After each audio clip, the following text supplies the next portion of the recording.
இன்று இரவு 8 மணி வாக்கில் வெளியான முக்கிய செய்திகள். இந்த செய்திகளை உடனுக்குடனே நீங்கள் தெரிஞ்சுக்கணும்னு நினச்சிங்கன்னா நம்ம சேனலை சப்ஸ்கிரைப் பண்ணிட்டு இந்த வீடியோக்கு ஒரு லைக் பண்ணிடுங்க. Governor RV. அர்லோக்கரை சந்திக்க விஜய் நேரடியாகவே சென்றிருக்கிறாராம். 118 ஆதரவு எம்எல்ஏக்களின் ஆதரவு உறுதியான நிலையில் கவர்னரை விஜய் சந்திக்கிறார். அப்போது சிபிஎம், சிபிஐ, காங்கிரஸ் கட்சியுடைய ஆதரவு கடிதங்களையும் கொடுத்து ஆட்சி அமைக்க உரிமை கோர இருக்கிறார். விசிகாவும் ஆதரவை உறுதிப்படுத்தியதாக கூறப்படுகிறது. கவர்னர் அதை ஏற்றுக்கொண்டால் உடனே பதவியேற்பதற்கான நாளும் அறிவிக்கப்பட இருக்கிறது அப்படின்னே கூட சொல்லலாம். நாளைய தினம் பதவியேற்கும் தலைவர் விஜய். ஆட்சி அமைக்க தேவையான பெரும்பான்மை கிடைத்த நிலையில் விஜய் தலைமையில் சர்க்கார் அமைய உள்ளது உறுதியாகி இருக்கிறது. தமிழக வெற்றிக் கழகம் 107 தொகுதிகளிலும், காங்கிரஸ் 5 தொகுதிகளிலும், சிபிஐ, சிபிஎம், ஐயுஎம்எல் தலா 2 தொகுதியிலும் உள்ள நிலையிலே மொத்தமாக 118 என்ற மேஜிக் நம்பர் கிடைத்துவிட்டது. 118 உறுப்பினர்களின் ஆதரவு கிடைத்துடன் கவர்னரை விஜய் சந்தித்திருக்கிறார். இதனை அடுத்து அவர் நாளை முதலமைச்சராக பதவியேற்பதற்கு அதிகப்படியான வாய்ப்புகள் என்பது இருக்கிறது என செய்திகள் என்பது வெளியாகி இருக்கிறது. டிசிக்கு எதிரான ஆட்டத்திலே டாஸ் வென்ற கேகேஆர் பவுலிங்கை தேர்வு செய்திருக்கிறது. இனி வரக்கூடிய அனைத்து போட்டிகளிலும் வெற்றி பெற வேண்டிய கட்டாயத்திலேயே கேகேஆர் இருக்கக்கூடிய நிலையிலே இரு அணிகளும் களமிறங்கியிருக்கிறது.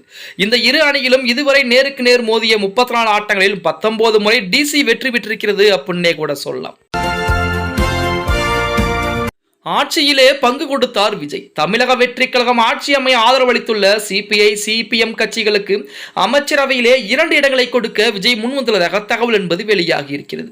விசிகாவுக்கு ஒரு அமைச்சரவை பொறுப்பு வழங்க தயாராக இருப்பதாகவும் கூறப்படுகிறது. அதே நேரம் கம்யூனிஸ்ட் கட்சிகள் நிபந்தனையற்ற ஆதரவு அளித்துள்ள நிலையிலே விசிகாவும் வெளியிலிருந்து விஜய் தலைமையில் ஆட்சி அமைய ஆதரவளித்திருக்கிறது அப்படின்னே கூட சொல்லலாம். விஜயின் வீட்டின் முன்பு குவிக்கப்பட்ட காவல்துறையினர். விஜய் வீட்டுக்கு மீண்டும் போலீஸ் பாதுகாப்பு அதிகரிக்கப்பட்டிருக்கிறது. விஜயை ஆட்சி அமைக்க கவர்னர் அழைக்காததால் அவருக்கு வழங்கப்பட்டிருந்த பாதுகாப்பு வாபஸ் பெறப்பட்டது. இப்போது விசிக, கம்யூனிஸ்ட் உள்ள கட்சிகள் தாவேக ஆட்சி அமைக்க ஆதரவளிக்க முன்வந்த நிலையிலே விஜய் வீட்டின் முன்பு ஏராளமான காவல்துறையினர் மறுபடியும் குவிக்கப்பட்டிருக்கிறார்களாம். 12ஆம் வகுப்பு தேர்வு முடிவுகள். மொத்தமாக தேர்வு எழுதிய மாணவர்கள் 7,91,654 பேர். தேர்ச்சி பெற்ற மாணவர்கள் 7,53,694 பேர். மாணவிகள் தேர்ச்சி விகிதம் 97%. மாணவர்களுடைய தேர்ச்சி விகிதம் 93%. மொத்த தேர்ச்சி விகிதம் 95%.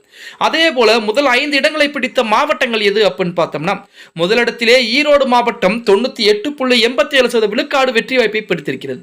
இரண்டாவதாக சிவகங்கை மாவட்டம் 98.05. கன்னியாகுமரி மாவட்டம் 3ஆம் இடத்திலே 97.63%. 4ஆம் இடத்திலே திருநெல்வேலி 97.54%.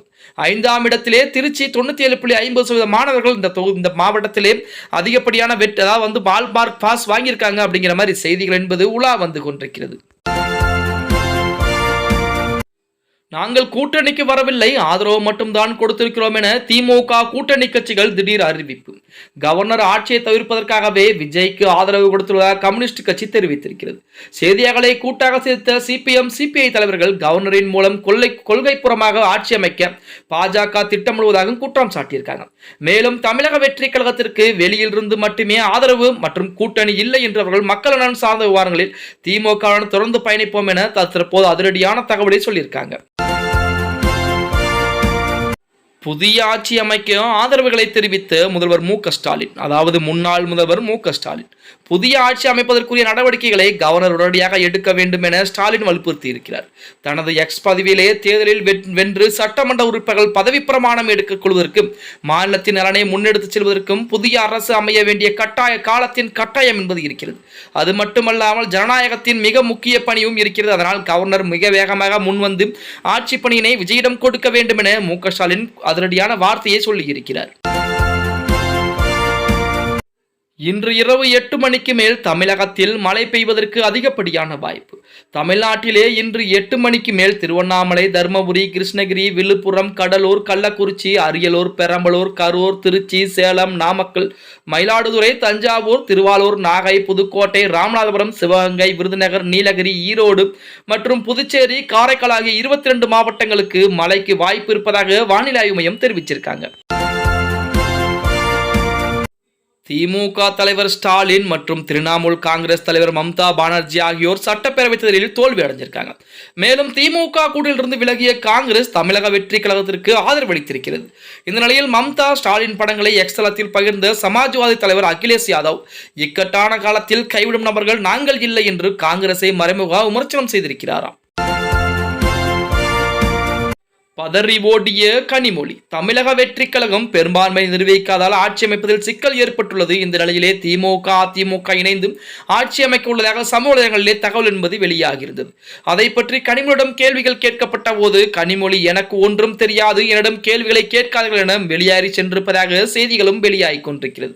ஓகே கைஸ், வீடியோ பிடிச்சிருந்தா மறக்காம லைக் பண்ணுங்க. அப்படி நம்ம போடக்கூடிய வீடியோ பற்றின கருத்துக்களை கீழே மறக்காம கமெண்ட் பாக்ஸ்ல பதிவு நண்பா.